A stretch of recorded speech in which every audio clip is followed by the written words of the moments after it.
One love, Delta 9 travelers. Welcome in. Welcome into the international digital connection. Thanks for being a part of this live. We're boarding. So as you come in, hit that thumbs up button. That's your ticket on to this one. I'm telling you, we got so many headlines. I know you see the thumbnail. Well, if you don't see the thumbnail, let me give you some of the insights as to some of the headlines that we're going to be getting into. Dr. Todd is going to be highlighting for us on this live. Matter of fact, I didn't even do my song check yet. Give my 9 in the comment section, please, and thank you, ladies and gentlemen all over the globe. If you can hear me and you can see me clearly, drop a 9 in the comment section for me. I just want to make sure that the transmission is coming through clear. You know, every now and again, we just got some issues with the Bermuda Triangle. I just want to make sure that there's no turbulence and the signal is coming through clearly. All right? Well, like I was saying, Dr. Todd is going to be highlighting the fact that some persons' eyes really and truly pass Guyanese.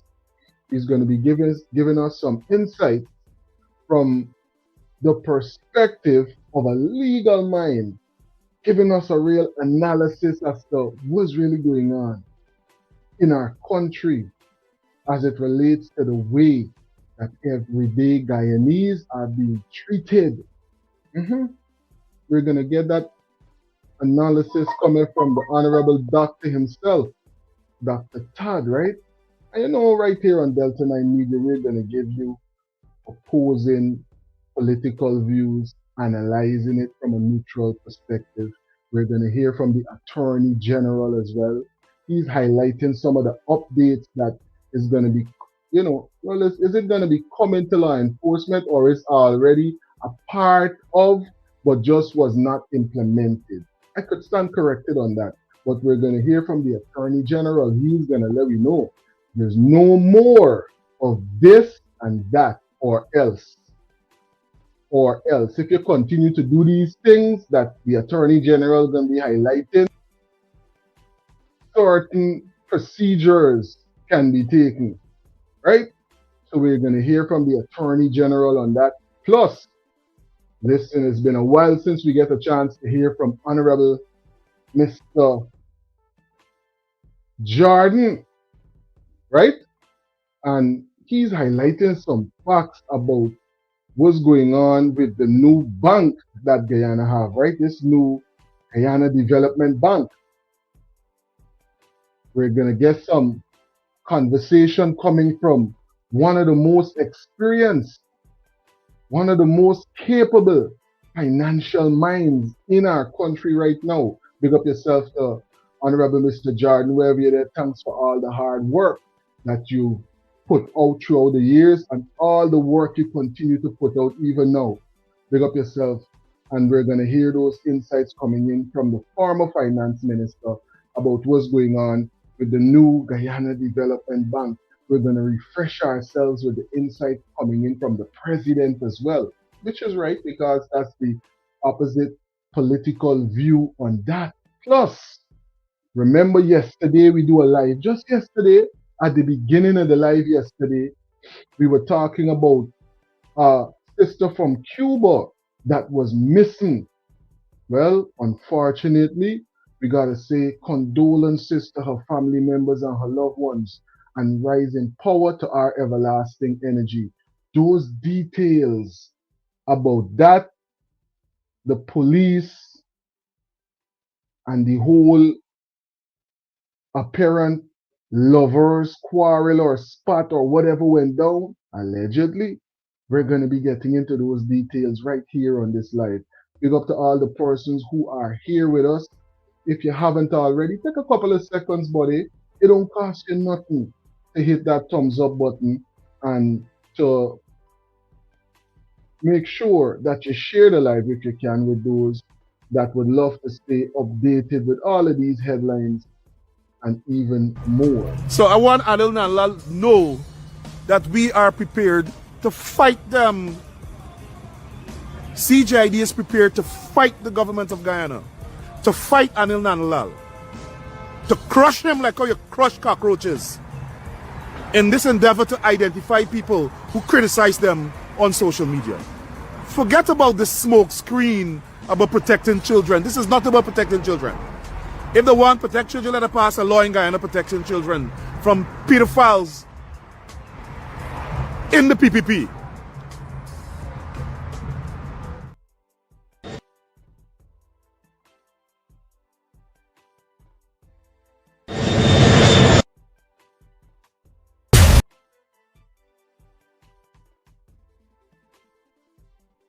Who is in the live with us right now? Big up to all the frequent travelers, all the new travelers, first time flyers with us. Thanks for tuning in. Listen, we got so many headlines to get into, but this one right here is one that we got to update you with. Why? Because listen, it's been a while now that we've been highlighting updates about this situation. Condolences to his family and his loved ones. And rising, well, there's no conclusion about if our brother would have transcended. And we're talking about Joshua David, right? But by now, a lot of persons are holding that conclusion, you know. But these are the most recent updates in this situation. Accused of kidnapping Lodge resident Joshua David have been committed to stand trial in the High Court following the conclusion of a preliminary inquiry at the Georgia Magistrates Court on Wednesday. Magistrate Annette Singh ruled that sufficient evidence existed for Wayne Barker, Devontae Mars, Aaron Allen, and Wayne Griffith to face trial on the kidnapping charge. The men are currently on bail pending the commencement of the High Court proceedings. The case originally involved 7 accused. However, Damian Barlow died in a traffic accident on Mandela Avenue while the matter was before the courts, and the charges against Alpha Poole and Osafo Peters were dismissed during the inquiry. David was abducted in broad daylight on September 26, 2024, along Main Street in Georgetown, near the New Drive-In restaurant. Despite extensive efforts by law enforcement, he has not been seen or heard from since. In the days following the kidnapping, police carried out searches in several East Coast Demara communities, including Buxton and Annandale, as well as other locations across the country. The operations failed to uncover any trace of the missing man. The disappearance has left David's family struggling with uncertainty and anguish. His mother and other relatives have repeatedly appealed for information that could help determine his whereabouts and bring closure to the family. 4 men accused of kidnapping Lodge resident Joshua David have been committed to stand trial in the High Court following the conclusion of closure, right? A lot of unanswered questions. Persons were smiling coming out, you know. Coming out the courtroom, persons were smiling. Well, some persons are free to express whatever emotions they would like, right? But one would hope that when you're accused of such a serious situation, and things like this is connected to you, allegedly, well, we're going to hear the conclusions, because finally, things are going to move forward with the case. And hopefully, justice is served with what's going on right here. Big up to all the travelers, everyone that's live with us right now. Thanks for being a part of this live presentation. If you haven't already, thumbs up the live. Thumbs up the live, Delta 9 travelers. Thanks for tuning in.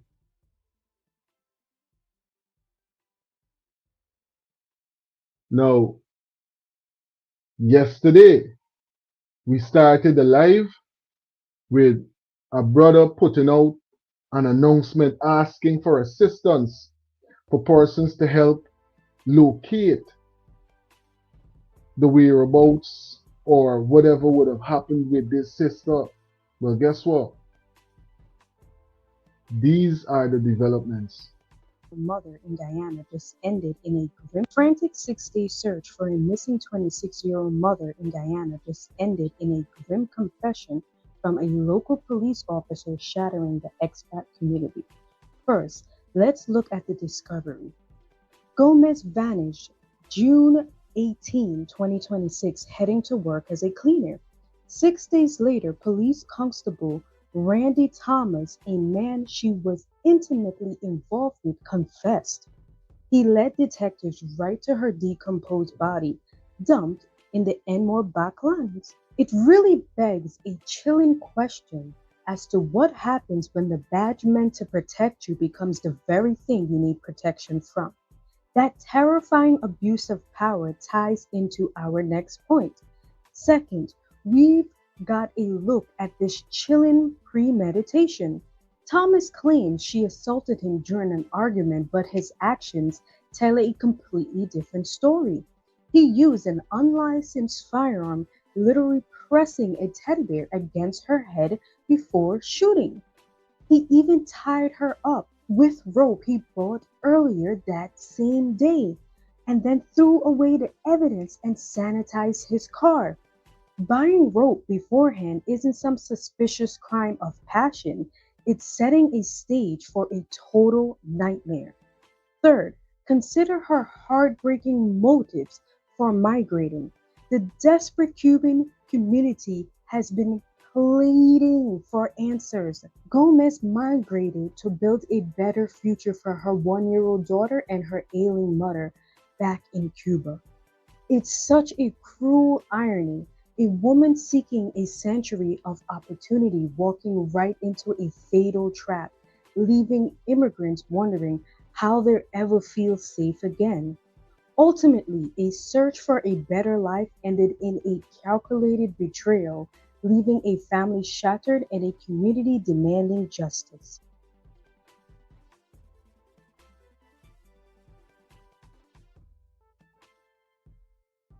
Crazy times in our country, and some crazy times.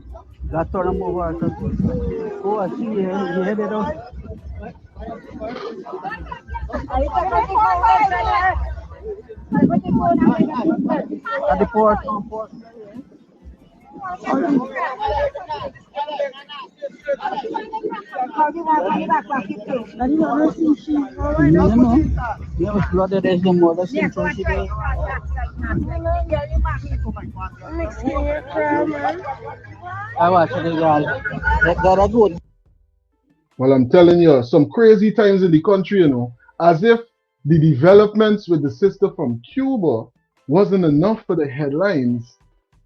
On a Thursday, guess what? That's another female in that waterway, right? That's another female right there that's going to be discovered. And there's going to be a number of updates coming in on that. And we are going to make sure that we bring you all of those updates right here on Delta 9 Media. So make sure you subscribe, buddy. It don't cost you nothing to hit that subscription button and stay connected with all of the developments, because this right here is going to be sticky. Very, very sticky. There got to be more to that because it's a known person, and a lot of persons are going to be, analyzed, given that she was discovered in the manner that she was. Thanks for all the frequent travelers in the chat right now. What are your views, Delta 9 Media? Drop it into the comment section, because we're going to jump into this conversation right now that Mr. Burke is presenting. But guess what? Before we hear the rebuttal, we got to hear some of the insights connected to it that was originally the conversation coming in from the Attorney General on his recent presentation. They're not going to offer any sensible comment Obviously, they're not going to complement the initiative or support the initiative because, in their narrow mind, because it comes from the government, it must never be supported, no matter how good it is.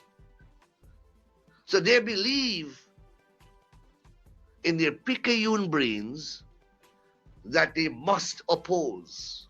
The same way that they were opposing the Gold Scholarship Program when we first started it.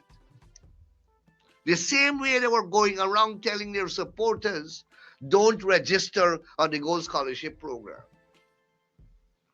Today, tens of thousands of Guyanese have graduated. Ignore them completely.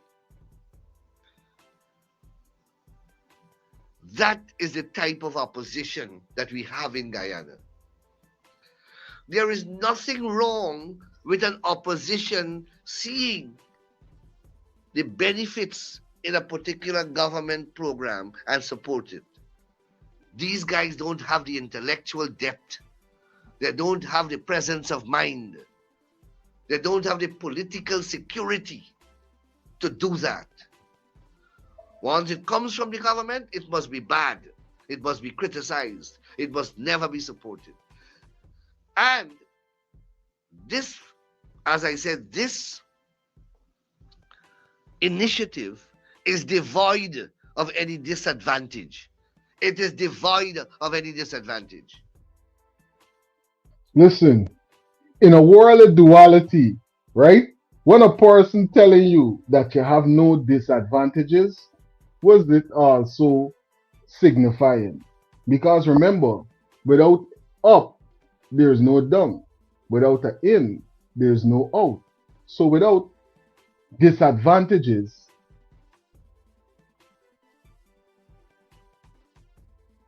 could they really, in a world of duality, be advantages? Or is it just being misrepresented in the manner that we're hearing it from the Attorney General right now?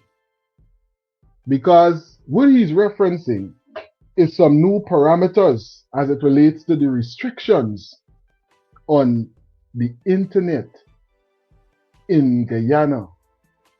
And we're going to hear from Mr. Burke on this as well, because it's good that we could analyze these things before they are implemented. Let's not forget that the party that is in power right now has the majority in parliament. So if anything was to be implemented, there isn't much that the opposition could do to really and truly stop it from being passed, if we really are to think about it, other than protests or whatever steps would be taken outside of the House.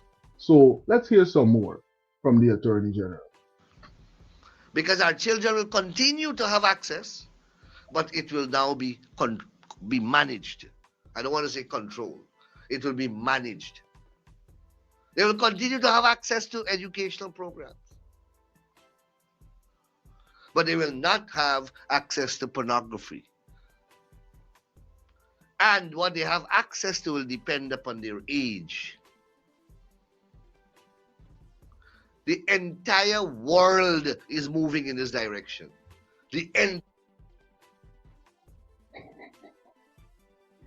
Again, that's a hasty generalization, right? Because there's no way that you can confirm that the entire world is moving in that direction. Again, one is beginning to wonder, why is this particular initiative almost being sold to persons if it really has no disadvantages and it's just all beneficial? Then you don't really gotta sell. You don't gotta sell a person money. All you gotta do is just let persons know that, listen, there will be finances available, and people gonna don't know, listen, this is all beneficial. This is finances, this, that, and the third. I could do this, that, or whatever. You understand? But let me listen and let me analyze, because we're gonna make sure we bring all the updates with this as well, because we're gonna hear from Mr. Burke and other persons, I'm sure, from the opposition is going to have a lot to say about this. Entire world. I don't understand. I read, and they're pulling at straws to get at a negative, to get something negative. I said, as part of my presentation at the consultation, that all of us, I said, all of us can't be comfortable with what sometimes we see on Facebook. I said, all of us.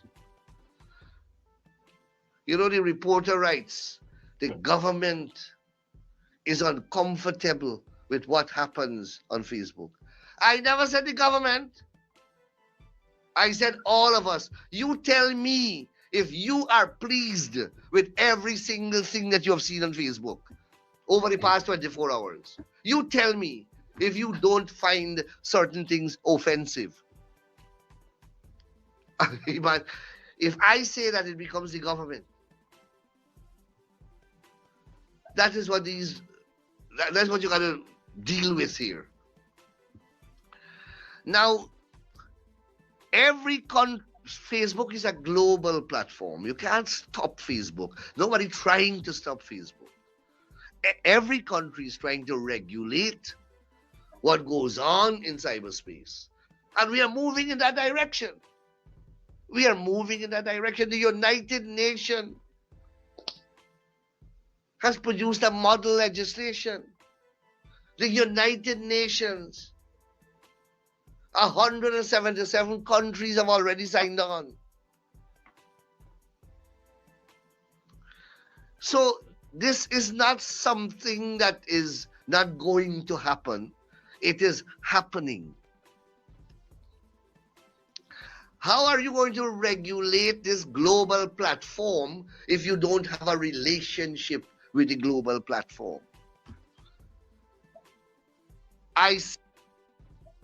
So it is not something that is a speculation. It is happening. So it's just like I was pointing out just now. The government has the majority in parliament. So if they want to implement certain policies by means of passing it through the House, then it is done. You could come, you could motion this, that, and the third, but when the speaker said all those in favor say aye, they have the majority, so it's going to be passed, right? Said in my remarks that the government of Guyana has written to Facebook, to Meta, seeking to establish a formal institutional relationship with Meta. And that is being spun negatively, that the government is seeking to censor.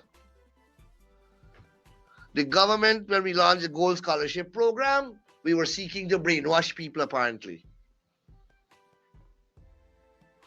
These very people stopped people from enrolling on that program.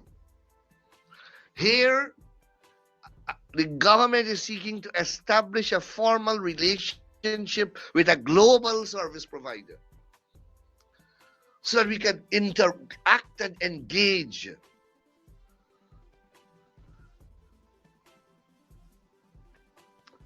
The entire Europe has passed legislation in relation to children's use of Facebook or Meta to reveal the identities of people who have pages on Facebook. Mostly Facebook, because most Guyanese have Facebook.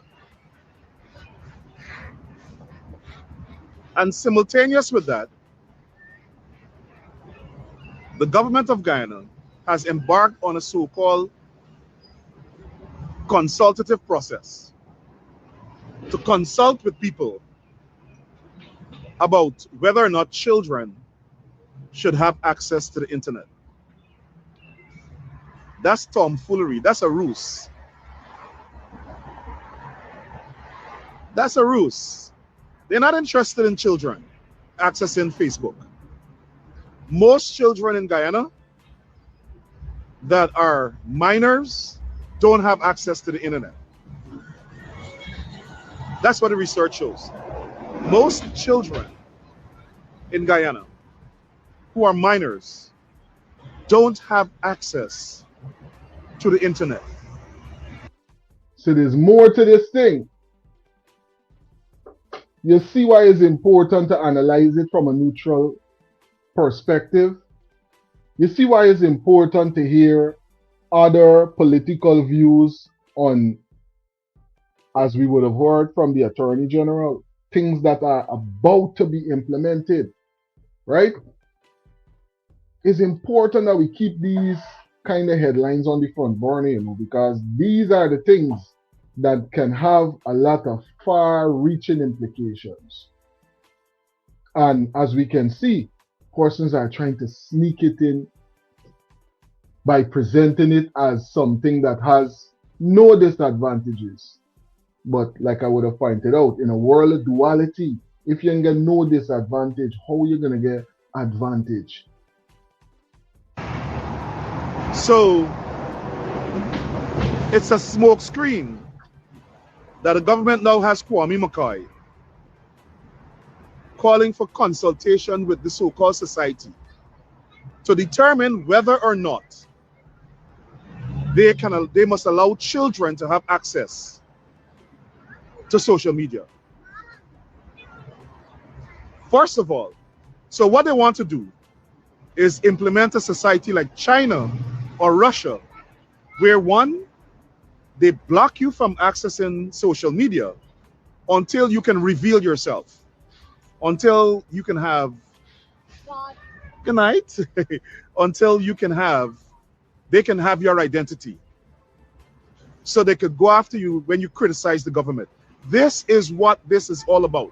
They're trying to find a way, a legal mechanism to find out who are the people commenting and criticizing the government on Facebook. So they came up with this clever thing about not wanting children to have access to Facebook. You think the government can block children from having access to Facebook? This is a powerful question, and that's a very insightful way of looking at what's going on right here. What y'all think about it, Delta 9 Media? Drop it into the comment section and let your perspective be heard by making sure that you vote in the poll that is up on the channel right now. Right? There's a poll that's up on the channel right now. Drop your views about it. Hold on. Because, listen, this thing is got teeth because they're going to cause a lot of persons. This is the poll that's up on the channel right now. Do you think Mr. Burke is right about the new internet policy? Yes or no? 25% of the person said no, 75% says yes. The question is this: do you think Mr. Burke is right about Guyana new internet policy? Let's hear some more from the Attorney General. Drop your votes into the poll that's up on the live right now. And if you're going to catch it in the rewind in the future, let me know that you're talking about poll number 1, or just say, listen, I agree, or I'm on the side with Mr. Burke when it comes down to this new policy. Legislation.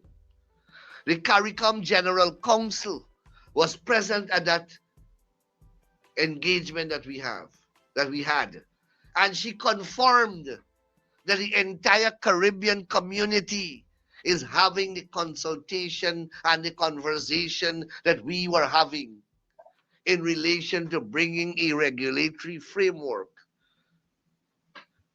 that will apply to our children in relation to the social media and the internet. The whole world is having this conversation. How you think this relationship will unfold unless you have a relationship? How you think the management and regulation of the web and the social media, how you think it will happen if you don't have an institutional relationship with the service provider? And these reporters are bending backwards to write a story to say that government is seeking to censor Facebook in the country. Absolute nonsense. Absolute nonsense. We should have had a relationship with Facebook a long time now.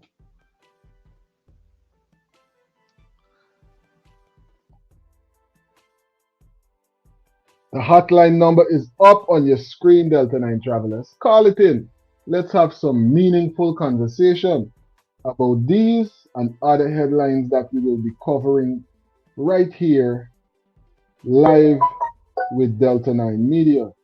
Right? We got so many headlines and so many things to update one another with. We heard from the AG. Says it's been a while now they're supposed to had these kind of connections with Facebook. But guess what? International political minds are exposing this about that proposed policy. Below 15 or 16 teenagers, they're going to find a way to access Facebook anyway. But that's not what it's about. They want to create a mechanism where they block, like China, like Russia.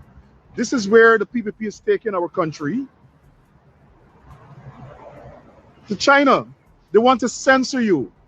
And if they can't censor you, they want to make sure they know who you are so that they could come for you when you criticize the government.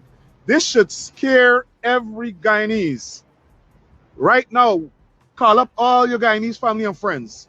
Let them know the government is trying to create a society like China and Russia where they're blocking the social media. They want to bring legislation to block you from accessing social media until you can reveal yourself. If you have a page that is not in your name. Every Guyanese should resist this. Every Guyanese should resist a society like China and Russia. Y'all hear them developments right here? What y'all think about the Delta 9 travelers? Drop it in the comment section, and guess what? The hotline number is up on the screen. Let me see what the travelers are saying in the chat. Big up to everybody in the chat right now. Dropping these comments.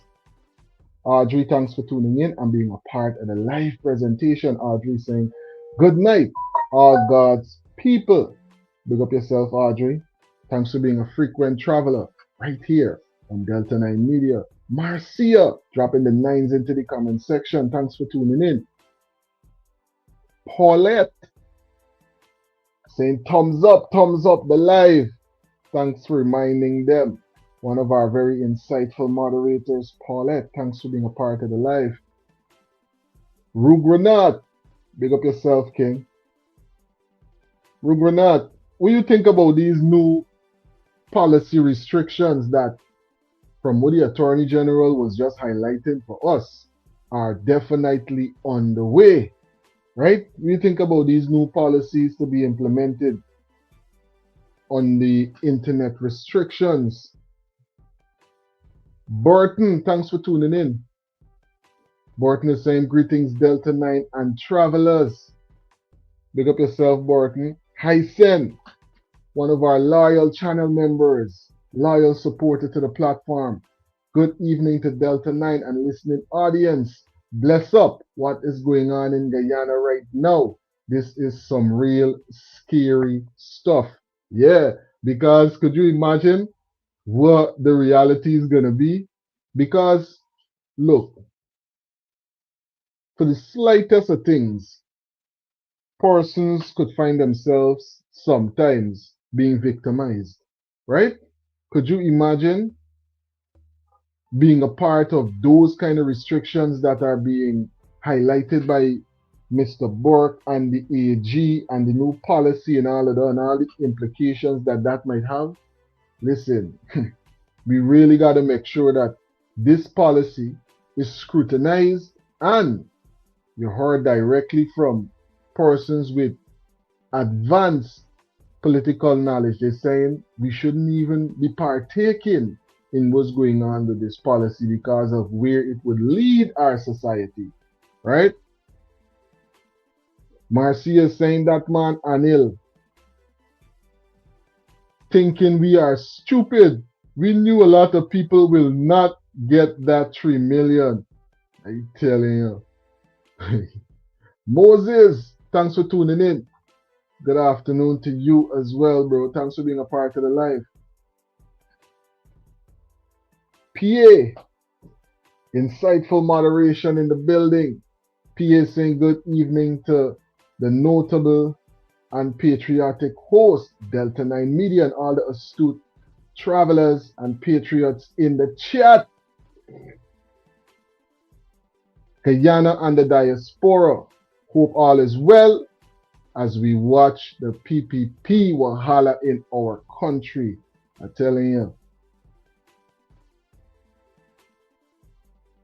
Marcia saying that the PPP is taking a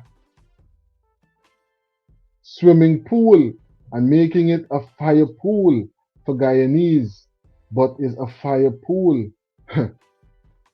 The opening is not a swimming pool. When you think you're swimming around for cool off, you find yourself boiling, right? I'm telling you. The restrictions that could got a lot of far-reaching implications. I think we really need to analyze everything that's going on with this because, listen, it's going to be crazy. It could completely change the way that persons interact on social media in Guyana and around the world as well, because remember, the content got to come through to you in Guyana, and because of certain restrictions that might be put in place, you mightn't even see or be able to access certain pieces of content.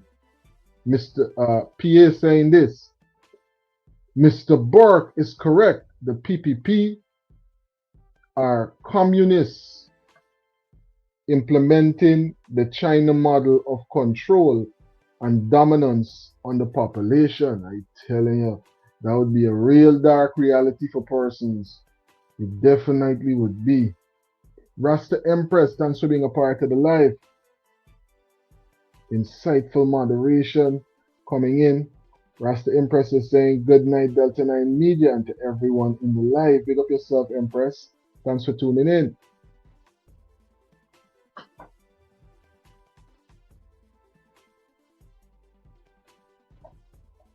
Shaniza is saying this PPP government mean to silence Guyanese citizens.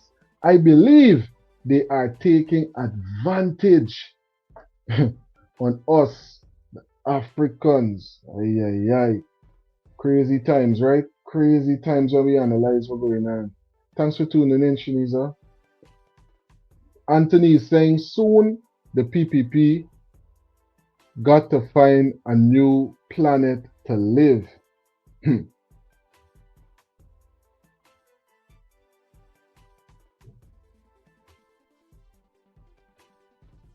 Dwayne, big up yourself. Thanks for tuning in and being a part of this international digital connection, right?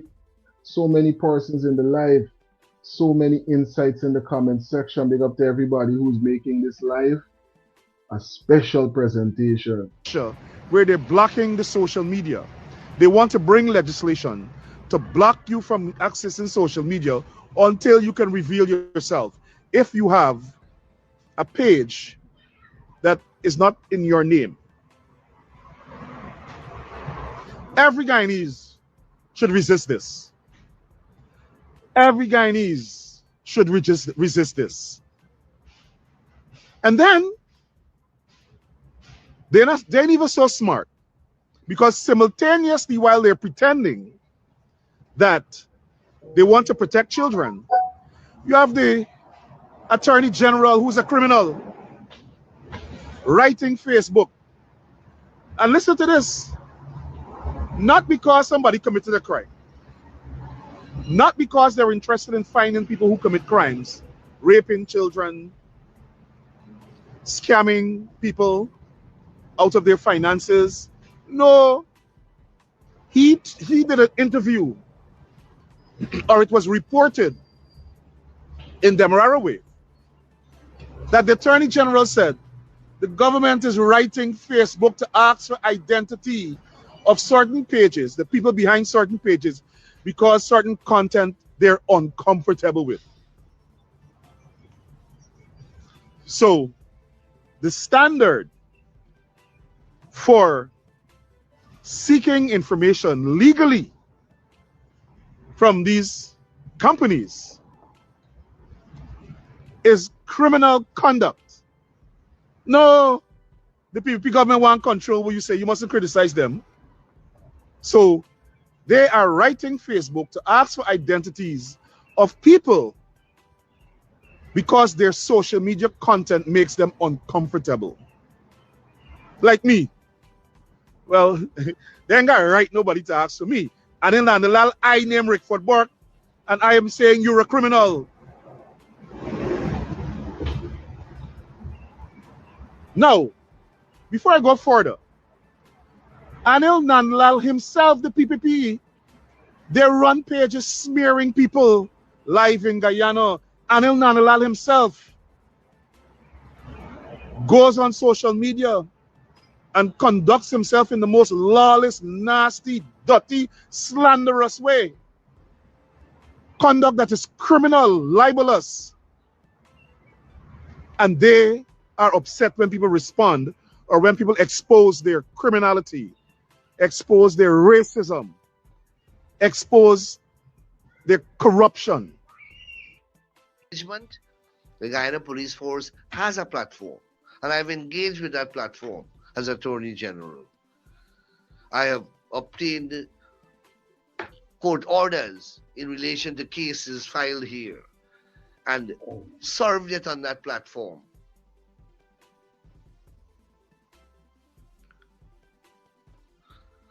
So I want to assure the listening public and the viewing public that this initiative upon which we are consulting has no ulterior motive, no political content, and is not inspired or driven by any form of desire to control or censor. It is to accord paramount importance and protection to the welfare of our children. That is what this initiative is designed to achieve, to ensure paramount protection and advancement of the welfare of our children. And reporters who are listening, I want to put you guys on notice. The PPP government on the Irfan Ali, Barrett Jagdeo, and Anil Nanalal, the government, these crooks, these racists, they're pushing the country towards a communist society that censors citizens. That's what they're doing. And again, they're doing it under the pretense that they want to protect children. Now, have you seen this government launch any sort of campaign against child molesters? No. Against people luring children on the internet? No. Against people who are raping children? No. As a matter of fact, this government protects pedophiles. The PPP government protects pedophiles. You have two known pedophiles in the PPP cabinet. Two.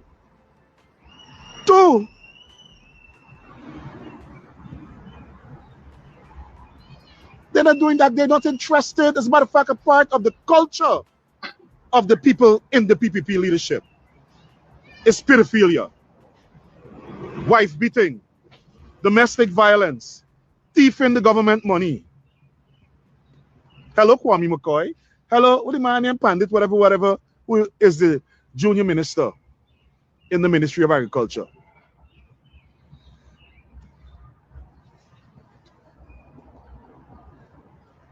The PPP government runs a social media slander campaign out of the office of the president. Sorry, out of the office of the prime minister, run by Kwame McCoy. But Anil Nanalal is uncomfortable with people who expose the government. Now, we know what their plan is. Anil Nanalal continuously writes the US government targeting Guyanese. He wrote the US government 9 times to me, probably 100 times to Melly Mel.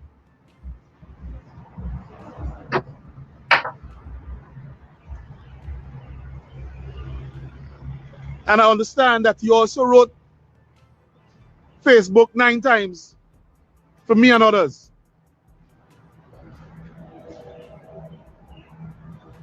Now, I want to alert the people in Guyana and home, more so people in the diaspora. We got to show these criminals, them crackete in the PPP, like Nanlal and so, that we're not afraid of them. As a matter of fact, I have a lawsuit coming against them and a lawsuit coming against Anil Nanlal. I ain't say much more. But let me tell Anil Nanlal something. Anil Nanlal, we are ready to fight you. CGID will raise funds now.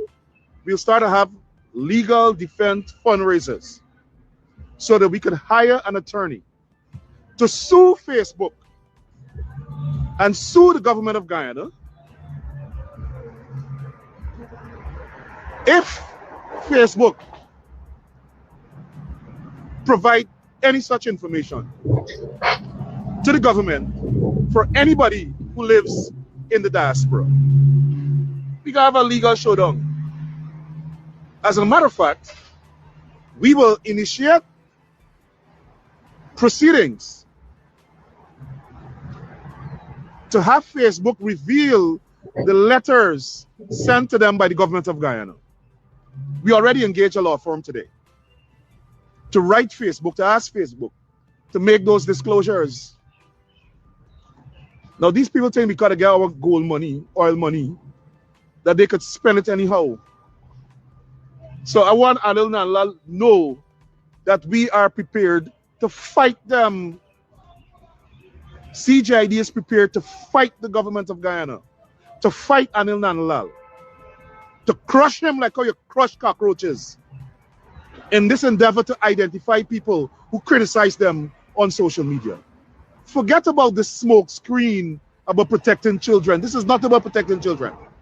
If they want to protect children, let them pass a law in Guyana protecting children from pedophiles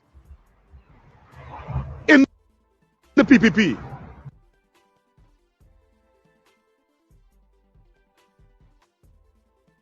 What are your views, Delta 9 travelers? Drop it into the comment section or call it in. The hotline is definitely open and the number is up on the screen. So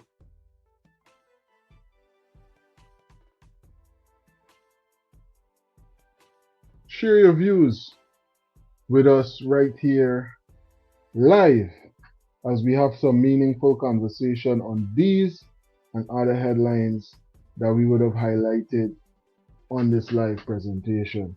So much to analyze about what's going on right there. We heard from the Honorable Attorney General And we heard from Mr. Burke, overseas-based international political mind, political activist, a part of the political movement in the US, and advocating, as we can clearly see over the years, for persons in Guyana as well.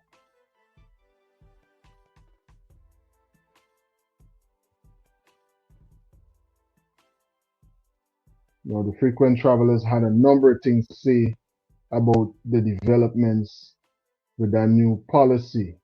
I'm telling you, there's so many things. Listen, today, right?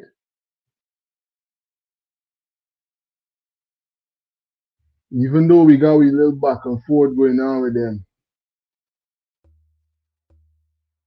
no, the poll is saying 76% to 24%. Do you think Mr. Burke is right about the new internet policy? 76% said yes, and 24% said no. Right? So it seems like more persons are saying, listen, Mr. Burke got a point about what he's highlighting right there about this new policy, you know.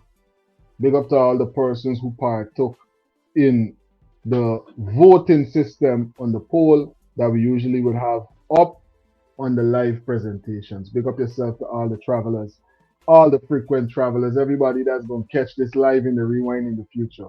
Thumbs up the live and consider subscribing. Join the team. We are on the journey to some very large and impressive milestones right here on Delta 9 Media. Now,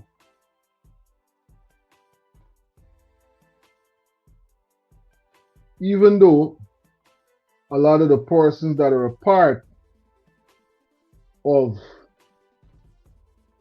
government might have certain policies and certain views about the way that they would like to own parts of our country and different conflicts that might be created, we still got a humanity within us, and we still understand that, listen, when we see things like this happen, we come out and we stand in solidarity, and we're willing, as much as we're able, to give any assistance to our brothers and sisters that definitely affected by these developments going on right now in Venezuela. Let's get these updates right now, Delta 9 travelers. Earthquake in Venezuela.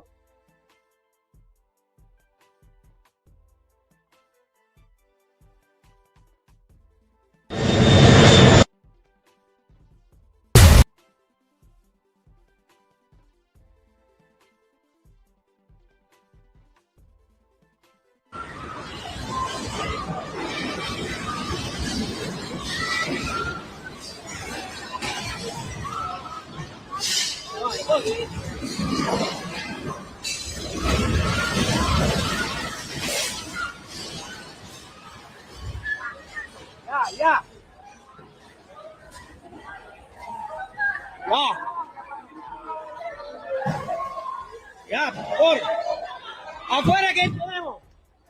No sale de allá. Hermano, no, fuera más peligroso, hermano. Por allá, señores, al puerta 4. Por allá.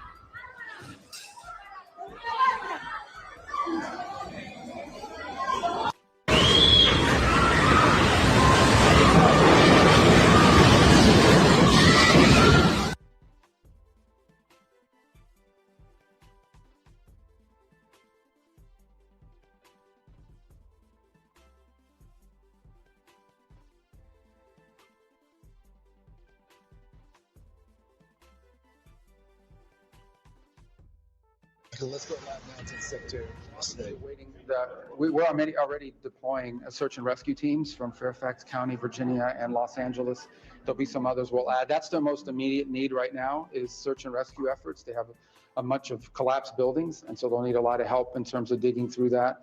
The airport there is badly damaged, so we'll have to rely on the Department of War to deploy assets there. And then we're also helping them with some overhead imagery, especially in coastal areas where they don't have full visibility over what the damage has been and what the impact has been. Those are the acute, like short-term needs over the next 48 to 72 hours, because in search and rescue, you're trying to get to people while you can still save their lives. They're buried under rubble. And other countries are responding as well. The Qataris have already offered assistance, as we spoke to them earlier today as well. El Salvador has stepped up, and multiple countries around the region, including Chile and others, have reached out to us to communicate and get that happening. As we move forward with that response, with the sort of the short-term phase of response recovery, the second phase, of course, will be identifying the more longer-term and acute needs. What are the things over the long term they're going to need help with? We'll have a better assessment of that after the next 48 hours when we're on the ground, and as the Venezuelan authorities get more visibility as to the level of damage in terms of housing. Where do you put all these people that don't have anywhere to go live? What we can do to help restore or help them restore their communications, their internet, their telecom, and so forth. We'll also have to manage what we expect is going to be a surge of private donation. I can imagine that there's going to be a lot of people from the United States and entities in the United States. We've already been in touch with some of the leading charities, but I know at the local level, particularly in places like where I call home in South Florida, there'll be a lot of people that are going to want to step forward and help and provide assistance. And we just need to find the way that we can step in and provide logistical support from that. In addition, of course, we've already stood up our disaster response teams at the Department of State and our humanitarian efforts. It's something we did very well in Jamaica after that storm, and it's something we're really prepared to do now. So I've already spoken to Secretary Hegseth. The Department of War is going to have to play a big logistical role here, because they have the ability to land in challenging places. Right now, the airport in Caracas is damaged. One of the runways is cracked. And wow. Scary developments right now on the ground in Venezuela. Natural disaster, right? I think it's a 7-point-something earthquake causing significant damage to a lot of infrastructure in the country, right? And listen, Venezuela had that going on. But even though a minor situation in comparison, these are some of the local headlines with similar situation because of weather patterns. Here in Essequibo. Now, we had a terrible storm yesterday. Some persons call it a squall. A lot of high winds. And the newly constructed Regina Stadium is one of those facilities that has been affected by these heavy winds that occurred yesterday. They were above what is normal. And we just wanted to give you guys an update and a first look at the damage that was sustained here to this newly constructed stadium. We told that this stadium here in Regina, it was set to be opened next week, and the likes of Shivnarayan Chandrapal and Brian Charles Lara were supposed to be part of that opening. Whether this goes forward in that manner remains to be seen. So we are here on the ground and surveying some of this damage that was sustained throughout the regions. We told over 100 properties, government and private properties, were a part of the damage. We do see some members of the government led by President Irfan Ali in the region and surveying the damage for themselves as well. And we are here too. And this structure that you're seeing here, it has come in for a lot of criticism, especially the contractors, because a lot of the buildings that we see close by, we're just in front of a caravan on the road. The Civic Primary School is to my left. We got the Regina Stadium to my right. And these roofs here are intact. And so obviously the fact that these winds ripped off the stadium roof has, caused a lot of concern about the structural stability of the entire stadium and the quality of work by the contractor here. Look, I'll tell you this. A lot of persons are saying friends, family, favorites, and we can add 2 other F's, financiers and flatterers. And this is the kind of work, the kind of quality work that you get when projects are put in the hands of these individuals. And also, we have been talking with a few residents since we're on the ground here, and I'll tell you what they're telling me. In addition to that, people are fearful that when they come to fix this, that it suffers from the same fate, that monies are siphoned off as against giving quality work to the people. To the people. As I said, the stadium, as you can see, is sustained a lot of damage to the roof here, and of course the safety of the entire structure comes into focus as well. We are supposed to be having our FYI show this morning. Let this suffice as an update, as we are on the ground here in Essequibo, and we're going to be moving around, taking a look to see what has been the extent of the damage here in Essequibo, so that you guys can have that valid and credible information. I'm telling you, damages in Essequibo, earthquake in Venezuela, new policies to be implemented to restrict certain ways that the internet will be accessed in our country. A whole lot of headlines, a whole lot of developing updates. Big up to all the travelers.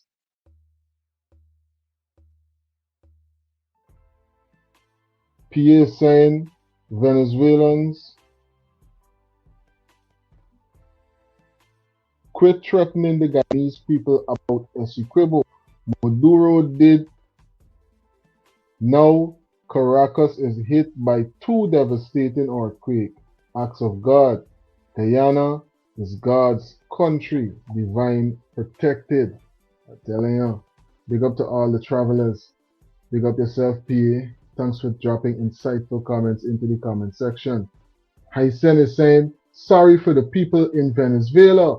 How much Guyana throwing in, and how much more will they be taken in Wake Up Guyana?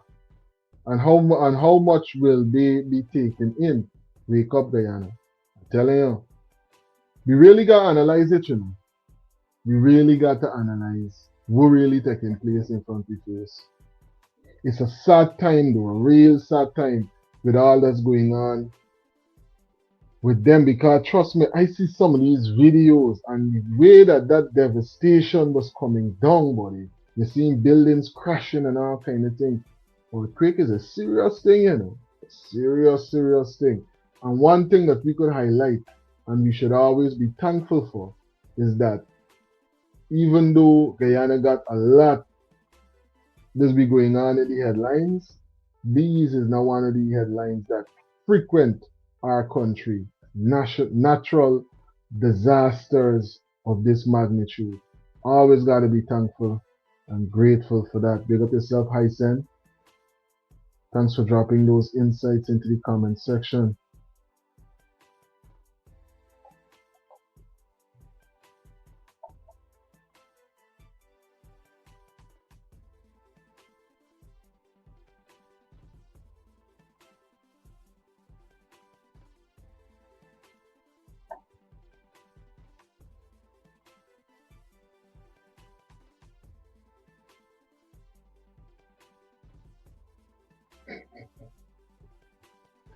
I'm telling you, I wonder if that was contemplated.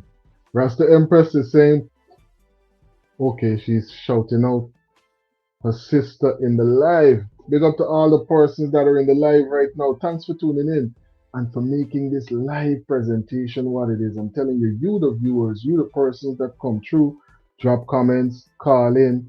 You're the persons that make this live presentation a special presentation every single time. Thanks for tuning into the live.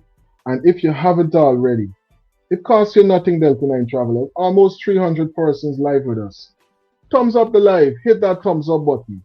Please and thank you, ladies and gentlemen. And make sure that you're subscribed as well. 100% wildcrafted CMOS. Only the best, because you deserve nothing less. 8 Butterfly. 8 Butterfly Black Seed loaded with antioxidants and essential nutrients for your body's needs. Breathe better, feel better, live healthier. All the benefits of black seed oil without the taste. 8 Butterfly Black Seed Capsule.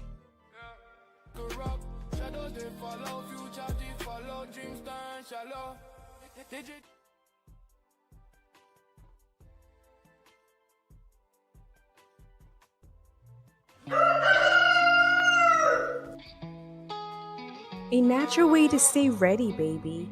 'Cause I'm ready for you, Mr. C. The ultimate male supplement, men's total wellness formula, packed with essential nutrients for men's health. She'll call you Mr. C.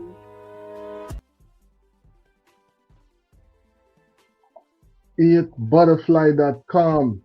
Healthy, wealthy, always. Big up to all the supporters of Delta 9 Media, all our sponsors, every single time. Healthy, wealthy, always. Eatbutterfly.com.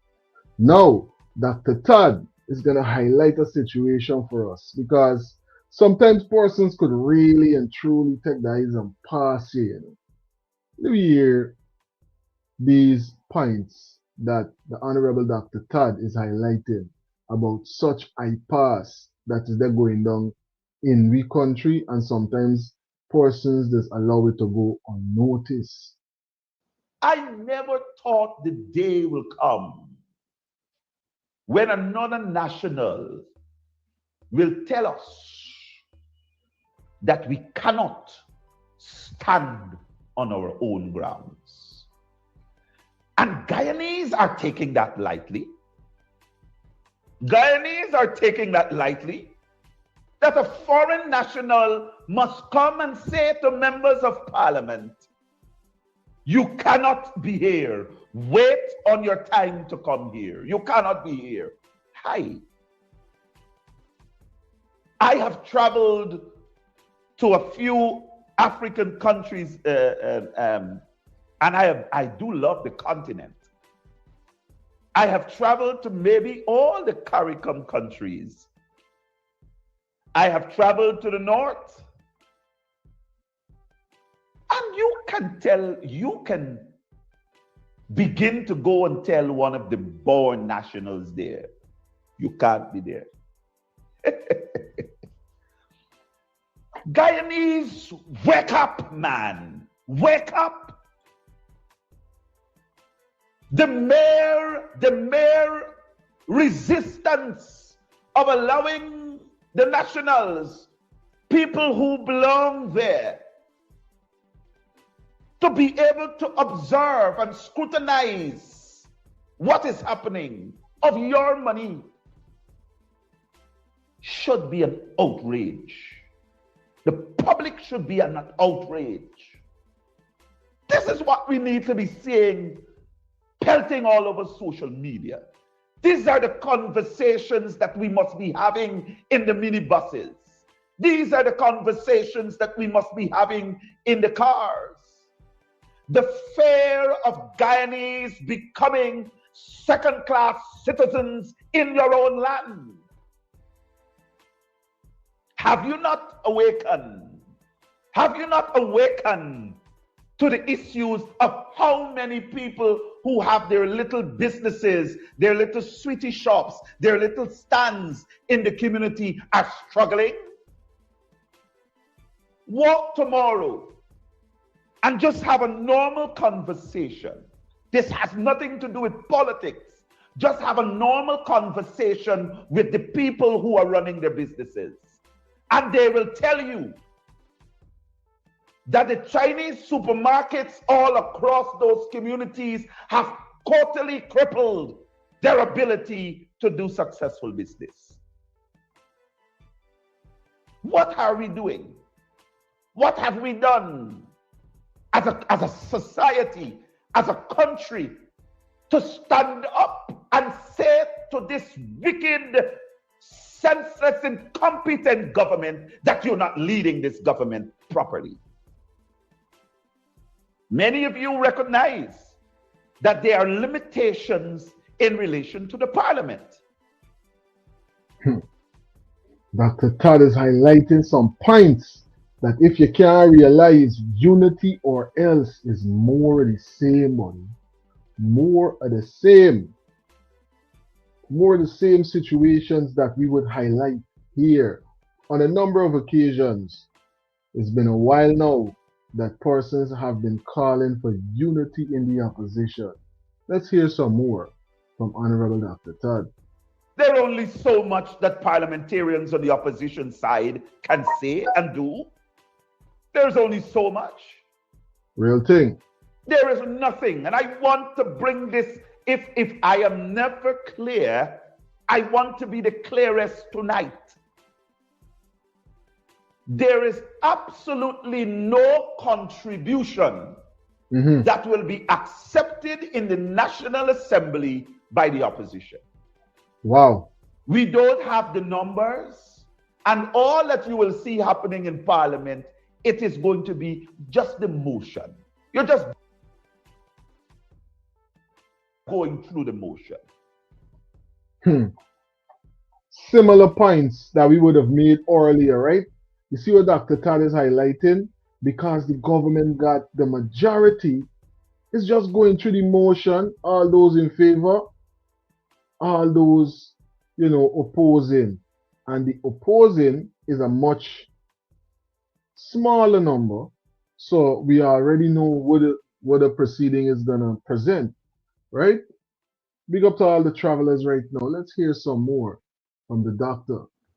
Government, the PPPC government, is not a government which has demonstrated by its approach, by its philosophy, by its accommodation, that they are willing to have an inclusion in relation to ideas and support in order for this country to be built. Building of Guyana is only through the eyes of the PPPC. And we have constantly seen that the PPPC's management and stewardship of this country has only caused more and more wastage. Wastage. Just look at what we have been building. Roads, hospitals, schools. Just look what we've been building. How many of those are worth the type of monies that we're spending? One citizen spoke to me yesterday, and it felt quite good, him addressing me as Comrade Todd. He said, Comrade Todd. And I laughed. I said, speak to me, my brother. He said, one of the things that concerns me is that how is it that our young people didn't recognize all this contract being shared out before elections on building of drain? You got drain work, little drain contract here, little drain contract here. And when you look in all the communities, people were just rejoicing. Well, I got a little contract here, I got a little road contract here, I got a little drain cleaning contract here. How come that they didn't recognize that that was a political stunt? After elections, I can tell you, particularly for the communities that I am involved in, this is him speaking, that they don't have those contracts no more. None of them are getting work. Small contracts stop sharing. What you find when you go into certain communities which are predominantly PPP support and of a particular color or a particular ethnicity, I must say, they have a lot of excavating contracts. And many of them, when you look at them, which is something we have to do an investigation about. Because he said, when you look at some of them, these were ordinary guys of a particular ethnicity that were just riding bicycles. But the people who look like me and you are not owners of those massive excavators and so on that move it around. And I'm like, he said, it's something to look in. And there's somewhere in which they have empowered their own people to be able to acquire. And all those other youngsters who look like us, who have been running around for those little contracts and thinking that that stunt was going to be sustainable, they have no contract. And many of them, just in Lepo Street alone, he was giving me some instances where the people are bitter now. And they're totally sorry that they didn't put their vote where it would have really mattered. And if you looked at it, persons have only now, when they want to be able to raise an argument, they're only now looking at the manifesto presented by the APNU. And they recognize what was being offered through an Aubrey Norton administration would have surpassed 100% what they're getting on in the PPP. I'm telling you, some developments being presented by the Honorable Dr. Todd. What are your views, Delta 9 travelers? Drop it into the comment section or definitely call it in. The hotline number is on the screen, right?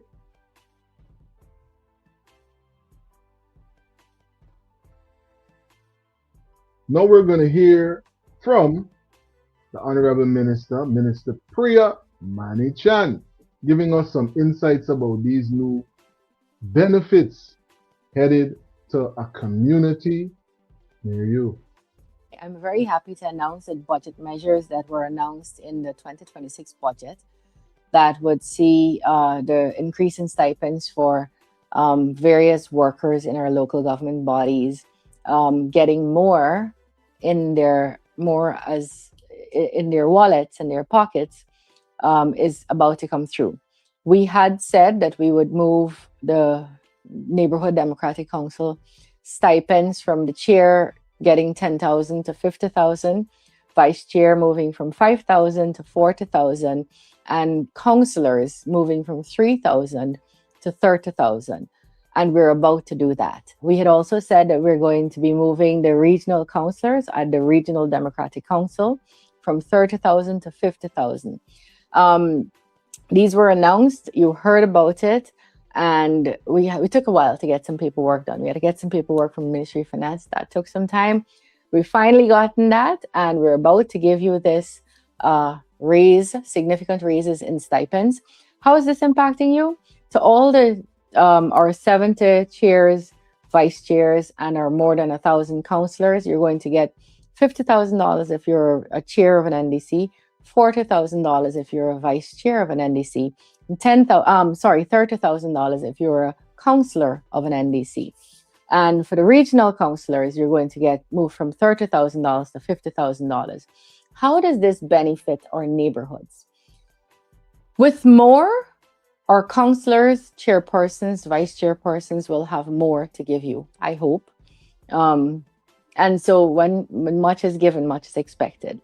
And I believe that we can work together to make our local bodies function better. And this is our part of trying to make sure we can do our part as a state to help these bodies to function better. So we're looking forward to getting this to you shortly. In a matter of days, you will see that coming into your various NDCs and into your various homes. And we're very happy to be able to do that. I'm telling you, so many developments and so many updates. Are you subscribed? Hit that subscription button and stay connected with all of these trending and very important headlines right here on Delta 9 Media. Big up to all the frequent travelers. Zebuya is saying Delta 9. Where is the election declaration from the last elections? Well, guess what, Zebuya? That right there, that's the $1 trillion question, because a lot of persons are asking the same thing. Roderick, what's going on, buddy? Roderick is saying some of the PNC members drinking soup under the table. Ah, boy, oh. Ay. Big up yourself, Roderick. Rasta Empress is saying, I hope many people are listening to Dexter Todd. I don't defend no party. I defend truth and right. Real thing, Rasta Empress. And that's the same vibe and the same approach that I just hold. I in the particular political side of no party. We are about true progress for the entire country and advocating for real development and real progression and equality, you understand, in the country as well. Big up yourself, Rasta Empress, and thanks for dropping those insights in the comment section. Plus, thanks for being a moderator right here on Delta 9 Media. Big up to PA, big up to Rasta Empress, Roderick, Rugranat, all the moderators right now that's in the live. Thanks for tuning in. We're going to hear right now from the former finance minister, the Honorable Mr. Winston Jordan, right? He is going to be giving us some insights about the new Guyana Development Bank. Why these insights are important is because Honorable Mr. Winston Jordan is one of the most advanced economists, one of the former finance ministers of our country, plus he has a ton of experience in this department.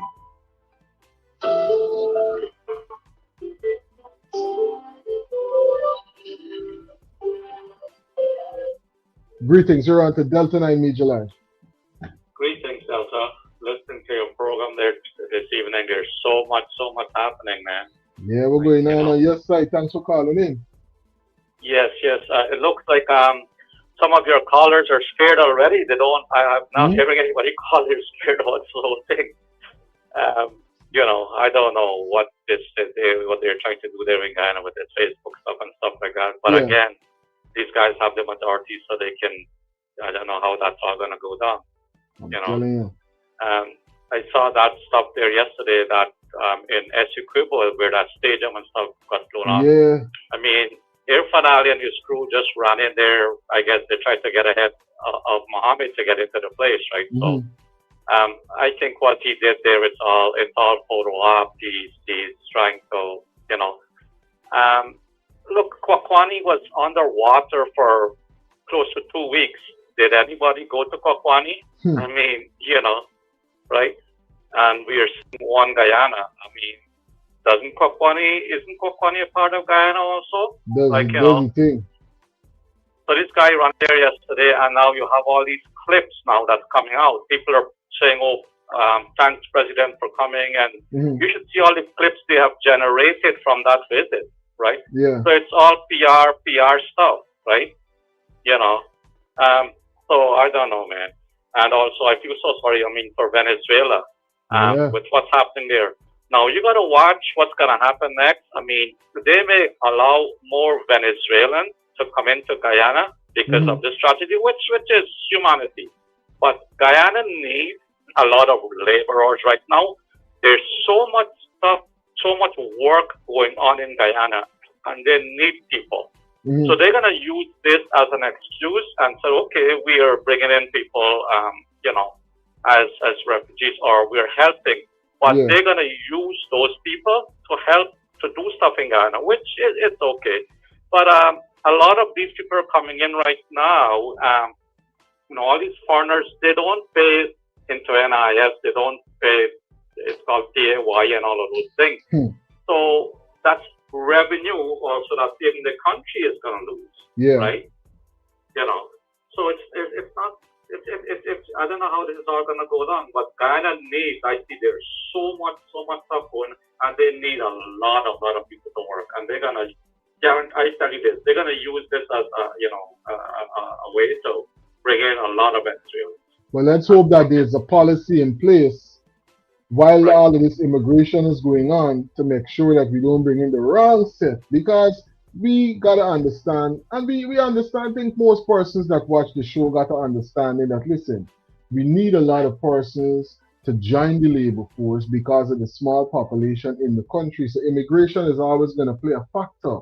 But the right policies, because we don't want to bring the wrong persons in the country. Then you got more gas station situations, more playgrounds reaching the same problem, and more stations with the gate and different areas being blown up and all of them things like that is going on with 33 AKs and all kind of thing. You know? Exactly. There should be proper vetting, you know? Definitely. Definitely. Also, I mean, with this this Facebook stuff or whatever, even right now in Guyana, Guyana is using all Chinese communication. There's a company called Huawei. Yeah. I think they're the one who are doing all this stuff. So Guyana is being monitored by China right now, right? I was listening to this thing guy Devin Singh was saying. He was talking some stories of where people were able to go to a hotel and get footage. They were able at the airport to pick up somebody's biometrics, know where this person came from. It's all inside stuff. So the Chinese technology in Guyana right now, and if they are working with the government, then a lot of stuff can be controlled from the inside, and they can know what's going on from the inside.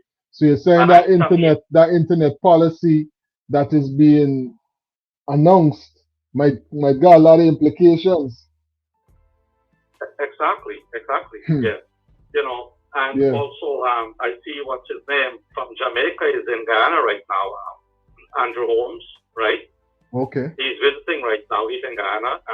I'm sure tonight they're gonna have some big presentation and some stuff. You're gonna have Calvin Burnett or whatever, all of those guys be singing and performing. And I mean, the way the Irfan is doing his stuff, they're nicing up everybody. They want everybody on their side. They're showcasing this. I mean, the showcase they put out, right? So everybody seems to be buddy with them. I saw recently there was something in Canada, and the former ambassador of Canada was hosting them, not the present, the former. So there's still linkage there. The same thing with America. The former ambassador of America, what's her name? Sarah Ann Lynch. Yeah. She is still involved. I see some stuff even with this. Yeah, to show something. And the thing about it, if we think about all of those great relations that they're able to foster, right? That's good, But the problem that comes behind that, what's going on in the country, and the fact that persons keep crying out about victimization, about oppression, about all of the problems and things that are not being solved because for some reason the resources and the benefits that come from those resources are not being shared amongst the entire country in an equitable manner. And that's the problem. We're glad to know that we country and we president got pulled like that all over the place, because as you can see, when you got pulled, you could got protection in a time of need, right? So we're glad that they got pulled. We're glad that they got it pulled. But take care of the people them body, and you would never have an election problem. You would never have a rigging problem, because Guyanese are one of the most wealthiest set of persons. So we shouldn't be living in the manner that we live in, and shouldn't be going through certain things if you got the right leadership in place. We got the funds, on paper. We're one of the wealthiest nations, but look at how the country is being run. Yeah. Right. And I was listening to Dexter Todd, what Dexter Todd was saying there is so true. Before election, so many contracts, all these contracts, and again, to be honest, the certain people get big contracts, and another group gets all the gutter cleaning and the drain building, and he's so right. It's fact what he says, you know.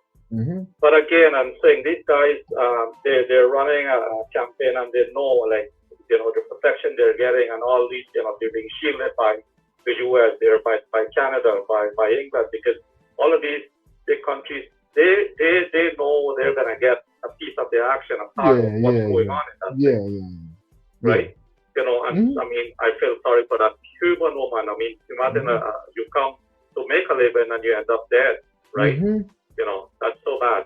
And some of the things that's happening there, I'm saying, there seems to be no rules, like even the labor law, like, you know, that Indian, when those Indian nationals they got, I mean, Mohammed exposed that whole, nobody got charged, nobody got, that should be a human trafficking situation. Nothing came out of that. Too much things slide, too much things that slide in GT, buddy. Too much things that's allowed to slide, and then before you know it, you got a whole big pile of problems like this, and it keep growing and growing and growing, and then you gotta figure out which one you're gonna deal with. And then if you deal with the one, person's gonna say, how you dealing with this, but you're dealing with that, and all kind of implications, you know. But nonetheless, big up yourself, and thanks for calling in and sharing those insights with us right here on this live presentation. Good, thanks, bro. All right. One love every time. Okay, man. Big up to all the travelers and everyone that takes time out to call in and share their views with us right here on Delta 9 Media. And don't forget, Team Delta, Team Samsung, keeping us connected no matter where in the world Delta 9 Media is located. Samsung, that's the workhorse. Oh, what? I just drop it, but don't freaking it's take a licking and keep on ticking. Samsung, keeping us connected no matter where in the world Delta 9 Media and this live presentation might be located. Now we're going to hear from the former finance minister right now. Nobody is questioning the Guyana Development Bank from the standpoint as to whether we need a bank. Everybody takes it as a given. They don't want to ask the hard questions because the government is going to use it and say, you see what I tell you? They don't want y'all get the money that we put in aside. But it's not that. And if you're afraid of that framing, then you ought not to be bothering anymore. If you're only thinking how nice they're going to look. So you're going to only say the things that will make you nice. Look nice. Nobody is asking what was the study that was done to conclude that indeed you need a Guyana Development Bank. Greetings around to Delta 9 Media. What's going down, my brother? What's going down? It's so cool, bro. What's going on your side? Enjoying the platform and the cricket. Okay. You're watching the games then? Yeah, man. What team you like, brother? Well, listen. For this particular World Cup right here, my favorite team is France. I want to see France kite away this time. But you don't know, Brazil is always close. Exactly. I want Mbappe break up the record and mash up that 18 because he's close already. You understand? Yeah, man. Messi getting big too, you know. Messi getting big, buddy. Messi getting big.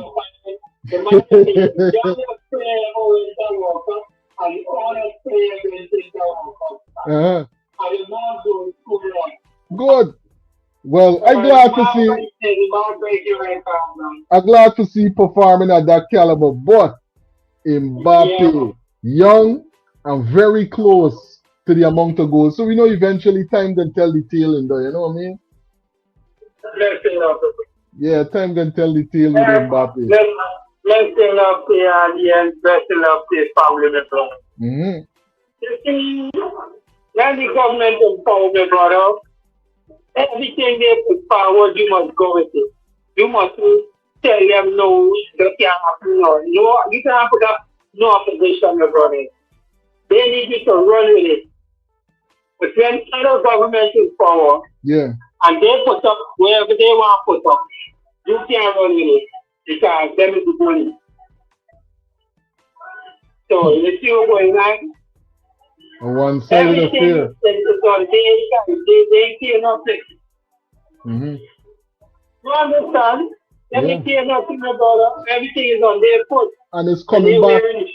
It's coming back to a point that I remember Dr. Hines would have made. He was saying that, look, Guyana gotta have a more inclusive way of operating politically. You know, we can't just always got this winner-take-all approach that's causing problems from since we would have implemented it. It's causing problems, and we ain't seen that it's time that we adjust it and got a more inclusive approach where more persons have a say into what's really going on, and not just the person that win, because seemingly when people win, like they're realizing that they win for the whole country, you know, they've got this approach that they win for their party first, and it's sad.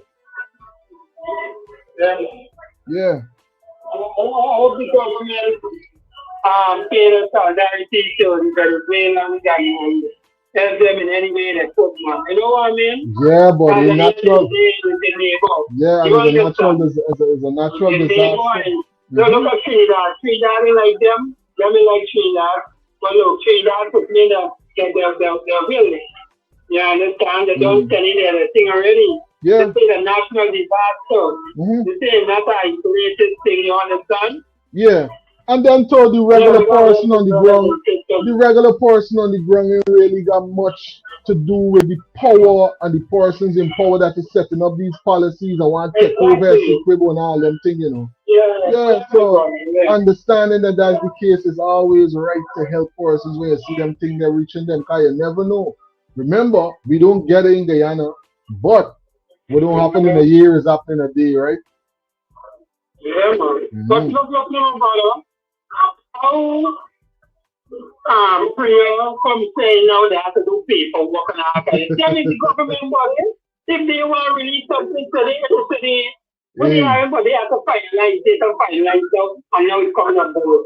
They don't change all the regional framework because they know this may come in. The money now finally coming to pay them. Because they pay back, my brother. Yeah. So this is not that old we get finally get it. It's a fast today. No, I for one celebrated the formality, because if there was no formality, people would have said, hey, what's going on with the records and the formality and what's going on right there. So let the formality take place, buddy.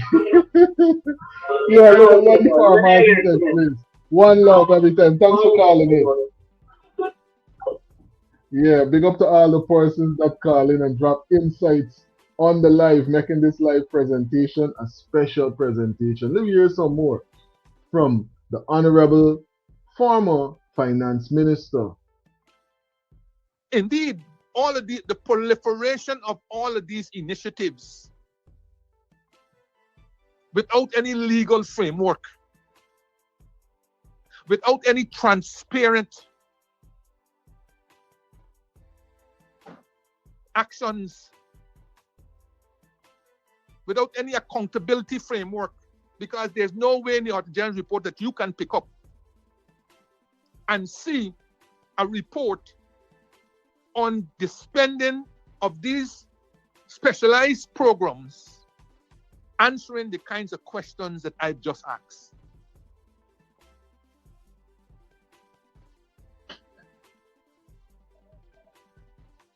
So we just take it as a fait accompli that we need a Guyana Development Bank, and we would not touch it, its reason for existence, because we don't want the government use it as their PR to say, you see what I tell you about them opposition people? They don't want y'all to get any money. But who's the y'all? Who is the y'all? Put the government on the pressure of opposition to tell you what happened to this $4.5 billion that they would have spent by the end of 2026. If we could take out the 600 million earmarked for 2026 and treat with it separately. But you're going to still have almost $4 billion that would have been spent between 2020 and 2025. And if you 4 point something billion. You hear what the former finance minister saying?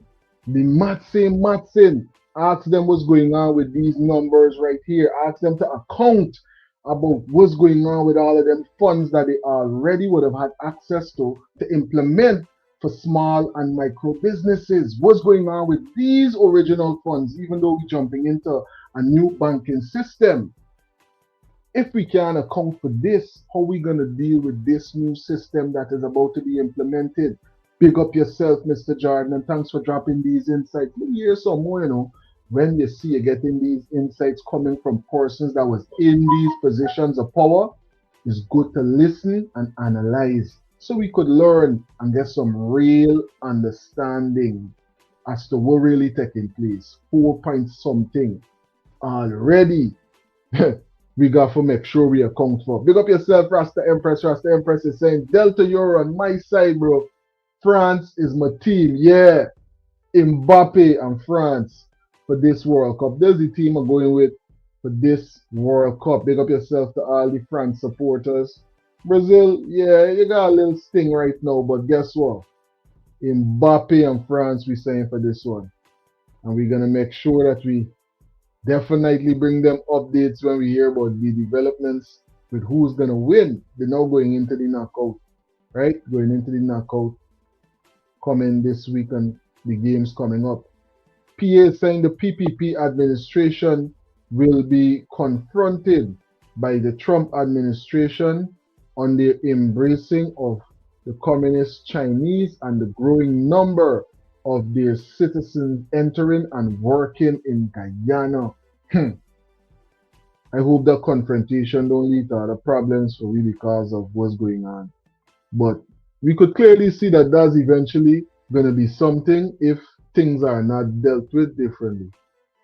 Exclude 2021, that nothing was spent because nothing was allocated, then you're talking about a mere 5 years. A mere 5 years, they spent roughly $4 billion. That is roughly $800 million in small and micro activities every single year. Every single year. Every single year.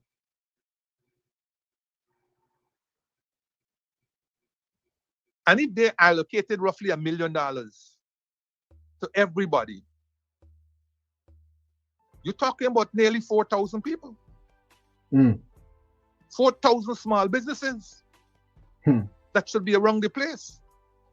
And if every small business employed, say, 2 people,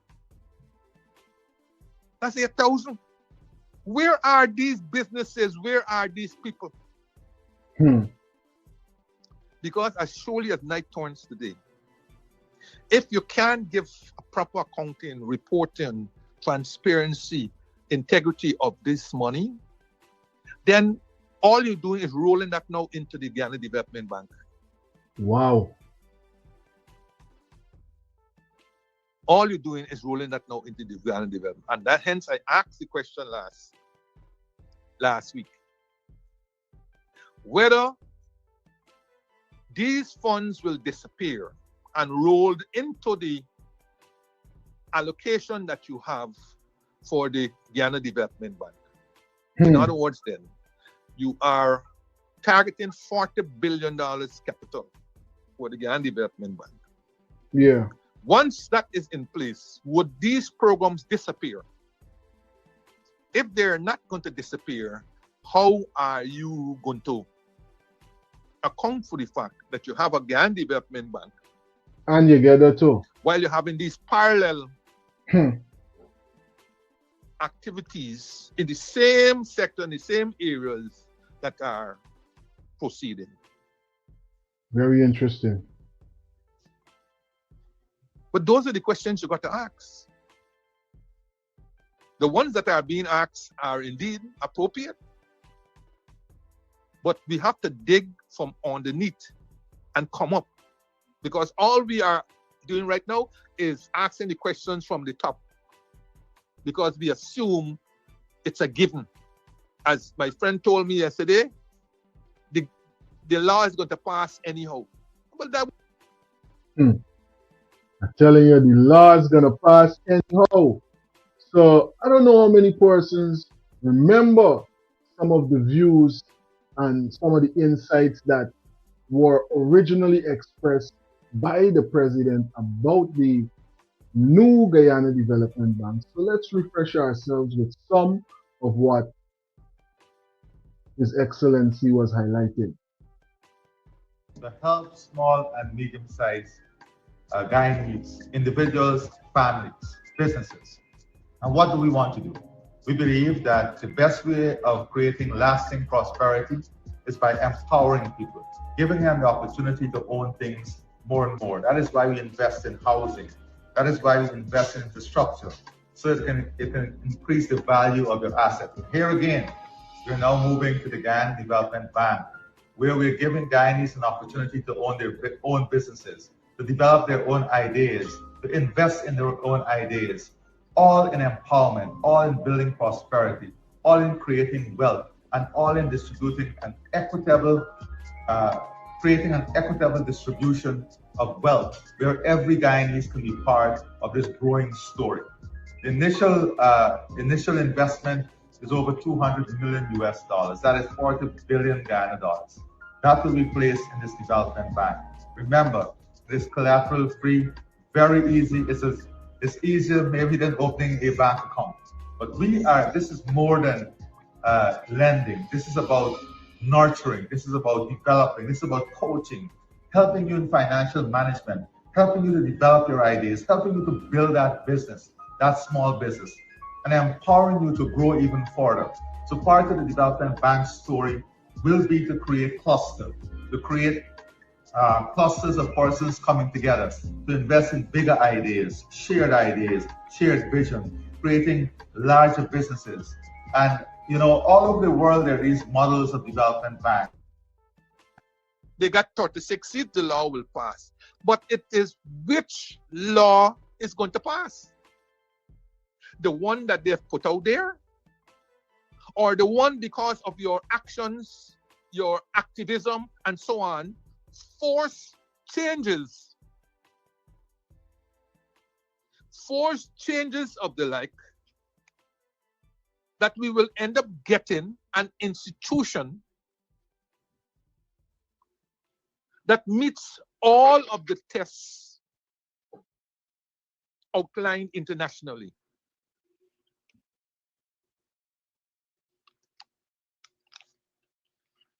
What are some of those tests that such a bank should meet?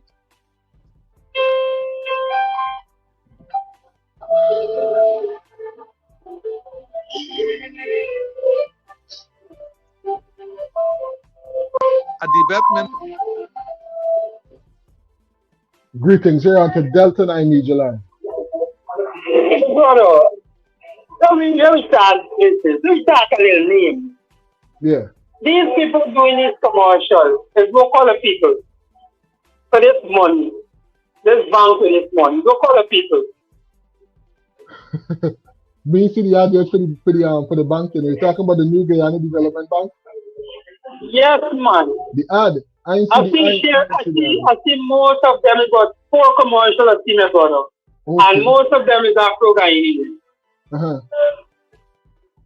My brother, this thing again is another failure of the CPP government. You know why? Yeah. Because they go back again, my brother, to friends, family, and favorite. And I'm not giving the other 2 who I want to tell you. You understand, my brother? Because you know where the backside of this? Yeah. You don't have to get no collateral. Yeah. Now you borrow $20 million from the bank. What guarantee you that you're going to pay back this money if you are not giving any collateral? You tell me, no, brother. The problem is there right there. Because you got a lot of persons that wouldn't want to pay back because they're not paying. But this thing is a failure again, where there's no proper oversight. There's failure, my brother. Yeah. There's going to have a lot of problems. You just give a solution and say, oh, I want to open this chicken farm. This farm costs 1,000, 3,000 chicken, wherever. Okay, it cost me $8 million. Remember, you just have to get the idea and your thing, you know. Yeah. Good. And there's no collateral you have to pay, and you pay back 0.0%. Now, how long you taking to pay back this money? At what rate you pay back this money? Because as well as you brother is filed for bankruptcy, and I got the money because the deal flop. You get what I'm saying, brother? I definitely get what you're saying. The same thing is all who get money get bargain. And this is where you run down to friends, family, and favorite. And the 2 other F. When you have the 2 other F for Sunday. Hey, Sunday too. Big up yourself, brother. Yeah, man. Thanks for calling in and for sharing them insights with us.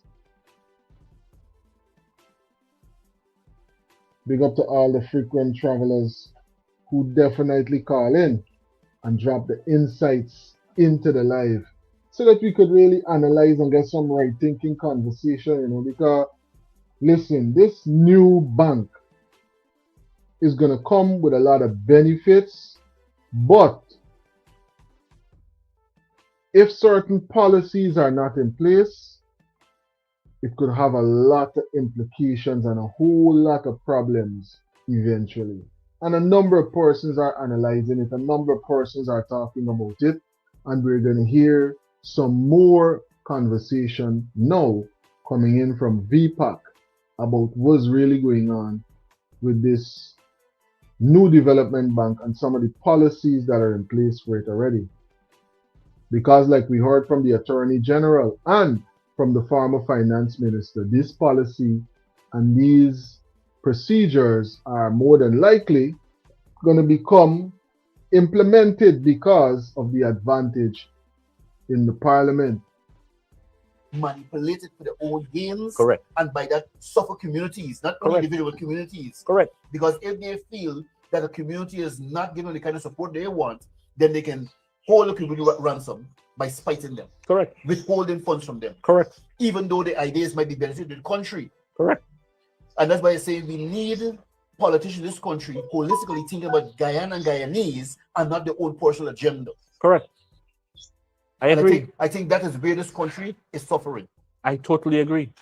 It is suffering because there are a lot of politicians in this country who have ideas for this country, but they hold on to party sentiment and thereby strangle the nation. I totally agree. I totally agree. We need holistic politicians. Despite, let me reiterate the point I made just now. Despite of whether you support a party or not, if something from that party is beneficial to the nation, you should not be stifling because it didn't come from your party because you don't like that man. I totally agree. Every single person, whether they're interested or not, must have the information at hand. There are certain laws that was making it mandatory that people must know exactly what to do, how to do, and where and when. And they must have information at hand to decide whether they want to be a part of it or not. It must not be information just for a certain sector or a certain type of people or a certain group of people. Every Guyanese should have access to this. It's the people's money. It's the people's money. The money that's in this bank sheet is the people. But one should say before you go further, because the people money, everybody should have even access. It doesn't matter of your past credits or your past standing. If it is your money, you should have access to it. Because if a man have a debt to courts or any other place, because he have access to this money, he can be able now to build a base where he can pay his debts, not deny him from the bank that he can't pay his debt, keep him down. Well, you see, one of the reasons why I press that point home heavily is because the credit, when you go to the bank, they look at your credit history, meaning how you've been paying your bills in the past. Now, that is a bank that is funded by investors' money, meaning, you know, like GBTI is funded by investors' money. Banks DIH I think it's part of Citizen Bank, right? Should we relax the policies? Should there be stronger policies because it's our own money? Should this policy be implemented? Should the other policy be implemented? Listen, there's a number of updates that's going to definitely keep coming in. But this particular discussion right here and on Delta 9 Media, we're going to make sure that we bring you all the developments, whether it be from the government or from the opposition or regular persons analyzing everything that is going on with the new development bank. Big up yourself to all the travelers that are live with us right now. Thanks for tuning in. Sleepy is the only diaper brand in Guyana with such a wide range to choose from. We cater to all babies, from newborns all the way to stage 7. Our collection includes Sleepy New, Sleepy Sensitive, Sleepy Natural and Organic, Sleepy Night, and don't forget our fashion jeans. Most of all, they're available in both paste and pull-up styles. Sleepy, Guyana's #1 selling baby diaper, available at stores nationwide. Telling you. Recently, on a presentation, the Attorney General was highlighting certain policies that we definitely got to make sure that we update one another with, because there's a certain way that persons were dealing with things that the Attorney General is highlighting that they should not anymore. Very important. Very, very important and trending headlines. Let's hear this directly from the Honorable Attorney General himself.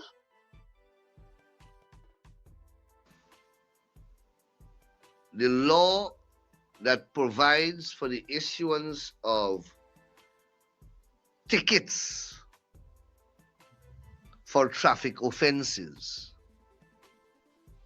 rather than locking people up, detaining persons, or detaining their vehicles.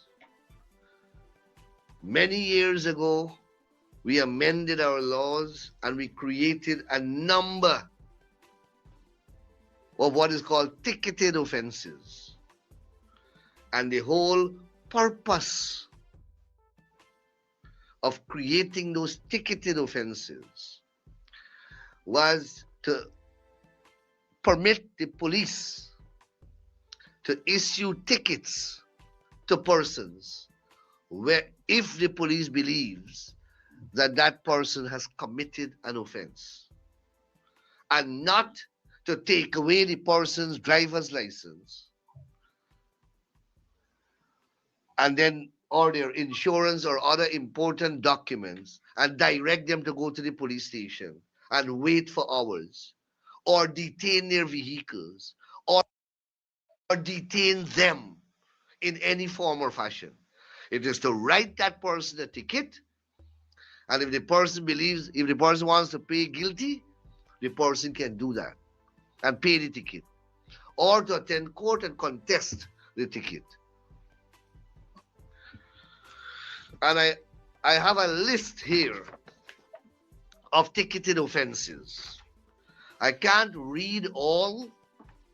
There are about 37 offenses that carry that are ticketed offenses, meaning that if a policeman believes that these offenses have been committed, the policeman ought to write a ticket, and no one should be detained in relation thereto.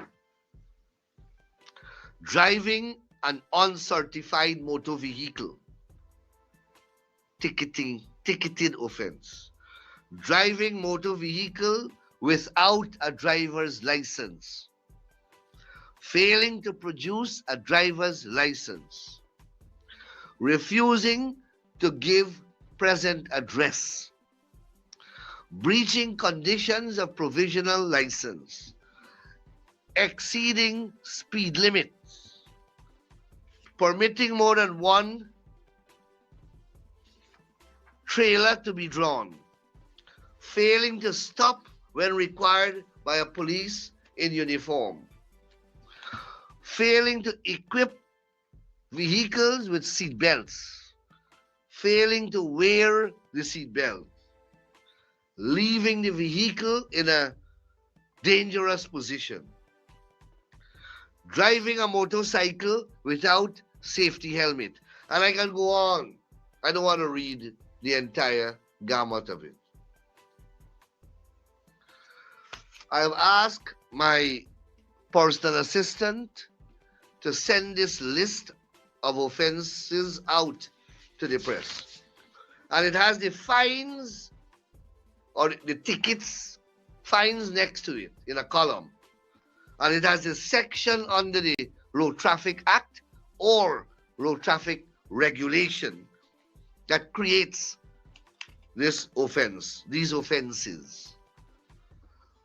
So my personal assistant will send this out to the press when the program concludes so that the reporters can publish this list of offenses. And any police officer who,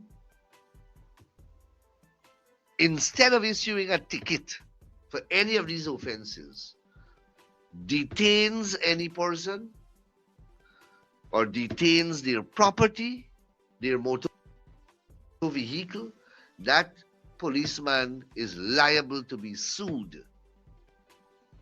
He can also be charged with the helmet. And I can go on. I don't want to read the entire gamut of it.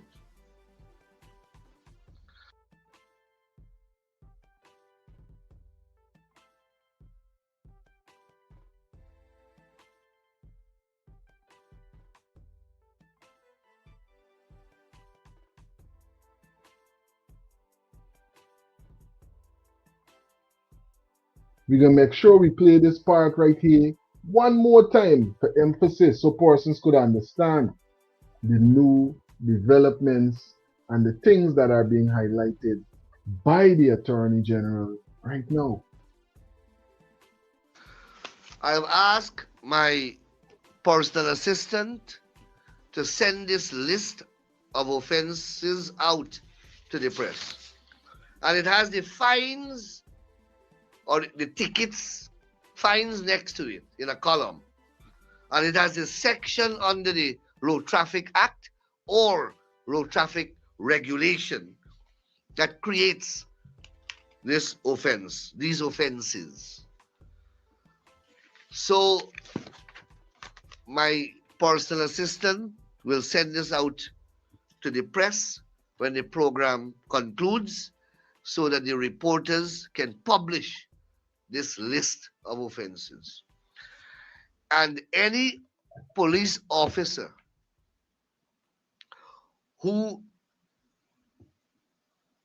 instead of issuing a ticket for any of these offenses, detains any person or detains their property, their motor vehicle, that policeman is liable to be sued.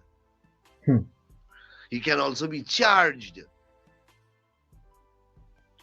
He can be sued for false imprisonment, wrongful arrest. He can be sued for constitutional breaches of a person's liberty. Okay. He can be sued for detention of property and a whole host of civil wrongs and constitutional violations. Okay. And as Attorney General, when these things happen, I am not going, anyhow. I have to defend the police when these things happen. And some measures will have to be taken in relation to the policemen and women who are violating the law in such a callous manner. All right. So we get a chance to hear from the Attorney General about these new developments and the implications that they will present for those who feel like, hey, they could still do what they want, X, Y, and Z. You hear what the Attorney General highlighting right there? The Attorney General is saying, hey, You're going to find yourself in hot water if you continue to operate in that manner. Big up to all the travelers right now in the chat. Thanks for tuning in and being a part of this live presentation, right? And the flight would have landed right here on Delta 9 Media. Thanks for tuning in and for making this live presentation what it is every single time. Thanks to all the moderators, all the persons that call in, all the insightful persons that drop a whole lot of insightful commentary in the comment section, every single frequent traveler, all the new travelers with us, and everybody that's going to catch this live in the rewind in the future right here on Delta 9 Media. Thanks for tuning in and for being a part of this special presentation. Every single person. Let me shout out all the frequent travelers, all the moderators, Rasta Empress, P. Ali Cop, Rugranat, Carlisle, Zibuya, the frequent traveler right here on Delta 9 Media, Roderick, thanks for tuning in.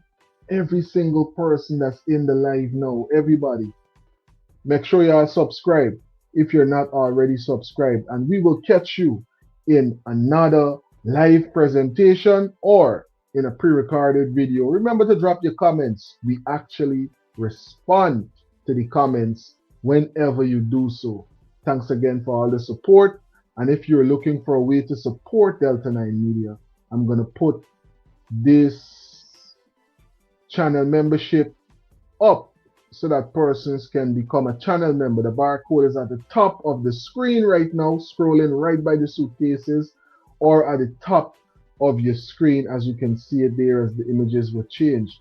Become a channel member. Support the channel in a real way. It's not that costly. It's very, very affordable. Almost 25 cents a day. Ain't not much. But guess what? Every little bit counts, and every little bit comes together to make the platform independent and powerful, able to bring you all of these independent, neutral presentations and not be controlled by any one particular political side. We are here for you, the people, and we are supported by you, the people. So become a channel member and support Delta 9 Media, support independent media. One love to all the travelers, one love to every single person that is a part of the live once again, and I will catch you in the next one.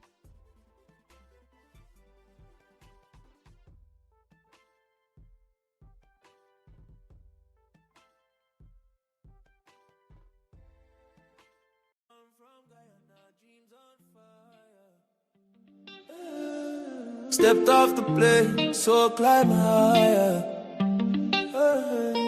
Delta 9 visions, I'm a flyer. One love, one life, divine supplier. Roots in the dirt, but my head in the sky. Caribbean heat where the palm trees cry. Sweat off the brow, build a kingdom wide. From the Essequibo to the Delta time. Mama pray long, stars answer our call. Immigrant hustle never scared too far. Dollars and dreams, but I'm counting my soul. Patriots blood in my veins we hold. One love we rise, no fear inside. Hands to the heavens, blessings collide. Thankful alive, the present divine. One love, one heart, forever aligned. Lanterns on the stove, incense in the air. Ancestors whisper, they always there. Lion heart spirit, men full of prayer. Trials and triumphs, I wear it like flair. Delta 9 meditations, my mind on peace. Breaking chains daily, my soul released. Caribbean rhythm, my body unleashed. Thankful for the now.